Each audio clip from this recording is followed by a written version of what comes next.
ඉතින් මගේ යාළුවනේ අද විද්‍යා පේපරේ කොහොමද?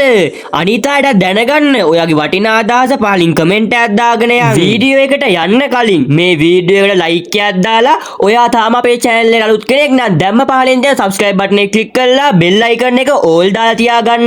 ඉතින් මගේ යාළුවනේ අද විද්‍යා පේපරේ MCQ වීඩියෝ එක මම හදන ගමන් තමයි ඉන්නේ. ඉතින් මගේ යාළුවනේ මම පිළිතුරු වීඩියෝ එක දාපු සැනින් ඔයා ගාවටම notification එකක් ගෙන්න ගන්න අවශ්‍යයි නම් දැම්ම අපිව subscribe කරලා bell icon එක ඕල් දාලා තියාගන්න අමතක කරන්න එපා.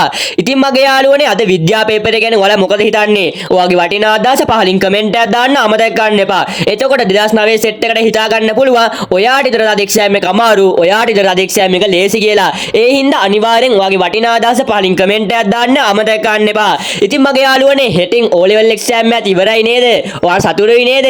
අනිවාර්යෙන් ඒක ගැන පහලින් කමෙන්ට් එකක් දාන්න යන්කෝ. ඉතින් හෙටත් අන්තිම එක්සෑම් එකත් ඔයාලට හොඳින් ලියන්න කියලා මම ප්‍රාර්ථනා කරනවා.